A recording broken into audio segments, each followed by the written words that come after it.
எட்டாம் வகுப்பு மாணவர்களே அனைவருக்கும் வணக்கம். இன்னைக்கு நடக்க போகிற அரையாண்டு தேர்வில் நீங்கள் ஃபுல் மார்க் ஸ்கோர் பண்ணுறதுக்கு எந்தெந்த கேள்விகள் படிச்சிருக்கலாம் அப்படிங்கிற ஒரிஜினல் கொஸ்டின் பேப்பர், அதாவது லாஸ்ட் இயரில் நடந்து முடிஞ்சது அப்படின்னம்னாலும் இதில் இருக்கக்கூடிய கேள்விகள் எல்லாமே படிச்சிருக்கீங்களா அப்படிங்கிறது இந்த லாஸ்ட் டைமில் கன்ஃபார்ம் பண்ணிக்கோங்க. உலகம் எவற்றால் ஆனது, ஓடை எவ்வாறு ஓடுவதாக வாணிதாசன் கூறுகிறார். ஏன்னா இந்த 2 மார்க் கொஸ்டினை பொறுத்த வரைக்கும் 1 வேர்டு 2 மார்க்கில் நமக்கு என்ன படிக்கணும் அப்படிங்கிற ஒரு டவுட்ஸ் உங்களுக்கு இருக்கும். 1 வேர்டை பொறுத்த வரைக்கும் புக் பேக் எல்லாத்தையுமே நீங்கள் படிச்சாகணும். புரியுங்களா? அந்த புக் பேக்கில் இருக்கக்கூடிய சூஸ் த பெஸ்ட்டு, சரியான விடை தேர்ந்தெடுத்தல், பொறுத்துக்க, ரெண்டையுமே படிச்சுக்கோங்க. அதுக்கப்புறமா 2 மார்க் கொஸ்டின் பார்த்தீங்க அப்படின்னம்னா நீங்கள் 11th 12th அந்த கொஸ்டின் பேட்டர்ன் அப்படிங்கிறது ஒரு சில டிஸ்ட்ரிக்டில் வந்து மாறுபடுது.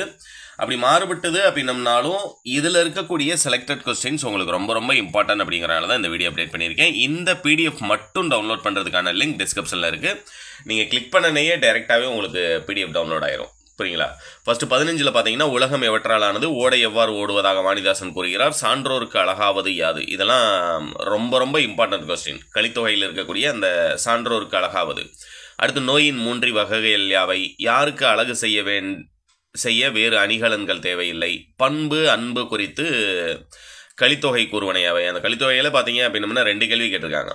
அரசன் தண்டிக்கும் முறையாது, கொங்கு நாட்டில் பாயும் ஆறுகள் யாவை. இதுவும் பார்த்தீங்க அப்படின்னம்னா கிட்டத்தட்ட ஒரு 4 வருஷ கொஸ்டினை டவுன்லோட் பண்ணீங்க அப்படின்னம்னாலும் இந்த கொங்கு நாட்டில் பாயும் ஆறுகள் யாவை, சான்றோருக்கு அழகாவது, நோயினுடைய வகைகள், பண்பு அன்பு பற்றி கலித்தொகை, இந்த கேள்விகள்லாம் கண்டிப்பாக இருக்கும். அதுமாதிரி 16ல் இருக்கக்கூடிய ஓடை எவ்வாறு ஓடுவதாக. அடுத்து இப்போ 23 பார்த்தீங்கன்னா எம்ஜிஆரின் சமூக நலத்திட்டங்கள் 4 என எழுதுக. அடுத்து உங்களுக்கு 4 2 மார்க் அப்படிங்கிறது இலக்கண பகுதியில் மட்டுமே நமக்கு 2 மார்க் கொஸ்டின் நிறைய கேட்குறாங்க. வினைமுற்று என்றால் என்ன, எச்சம் என்றால் என்ன, அதன் வகைகள் யாவை, தொகைநிலை தொடர்கள் எத்தனை ஏற்படும் அவை யாவை, விகார புணர்ச்சி எத்தனை ஏற்படும் அவை யாவை. இது 3.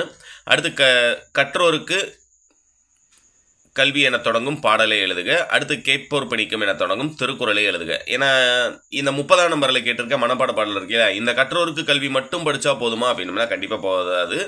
இயல் 1லையும் இயல் 3லையும் இருக்கக்கூடிய இந்த 2 பாடலும் ப்ளஸ் இந்த கற்றோருக்கு கல்வி அப்படிங்கிற பாடலும் படிச்சிட்டிங்க அப்படின்னம்னா உங்களால் மனப்பாட பாடல் ஈஸியாக அட்டன் பண்ணலாம். அடுத்தது பார்த்தீங்க அப்படின்னம்னா எவையேனும் 4 வினாக்களுக்கு 4 மார்க் கொஸ்டின். இந்த 4 மார்க் கொஸ்டினை பொறுத்த வரைக்கும் மற்ற டிஸ்ட்ரிக்டில் பார்த்தீங்கன்னா பிரித்து கேட்டிருப்பாங்க. இந்த செலக்டட் கொஸ்டின் ஏன் அப்டேட் பண்ணேன் அப்படிங்கிறது உங்களுக்கு இதை பார்க்கும்போதே தெரியும். கோணக்காற்றால் வீடுகளுக்கு ஏற்பட்ட பாதிப்புகள், உடல் நலத்துடன் வாழ கவிமணி கூறும் கருத்துக்களை தொகுத்து, தமிழ் கல்வி பற்றி திருவிக்கா கூறுவனவற்றை எழுதுக, பிரம்பினால் பொருள்கள் செய்யும் முறையை கூறுக, மழையின்மையால் செடிகள் வாடிய நிலையை விளக்குக, வல்லினம் மிகா தொடர்கள் 5 எழுதுக.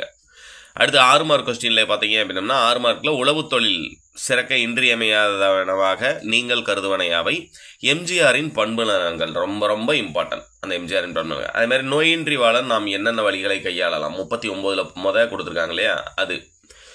அடுத்து காப்பிய கல்வி குறித்து திருவிக்கா கூறும் செய்திகளை தொகுத்து எழுதுக. இந்த பிடிஎஃப் டவுன்லோட் பண்ணிட்டீங்க அப்படின்னா இவ்வளோ நேரம் வீடியோ பார்க்கணுன்ற அவசியமே கிடையாது. அதுமாதிரி 41ல் கட்டுரை பார்த்தீங்க அப்படின்னா நான் விரும்பும் தலைவர், கைத்தொழில் ஒன்றை கற்றுக்கொள். இந்த 2 தான் இருக்குது, 2 தான் கேட்டாகணும். 2ல் ஏதாவது ஒன்று எது உங்களுக்கு எளிமையாக இருக்கோ அதை நல்லா தெளிவாக படிச்சுக்கோங்க. அதுமாதிரி கடிதத்திலையும் விளையாட்டு போட்டியில் வெற்றி பெற்ற உங்களுடைய நண்பனுக்கு வாழ்த்து மடல், இருப்பிடச் சான்று வேண்டி வட்டாட்சியருக்கு கடிதம், இது 2மே படிச்சிருந்தீங்கன்னா தான் ஒன்று எழுத முடியும். புரியுங்களா?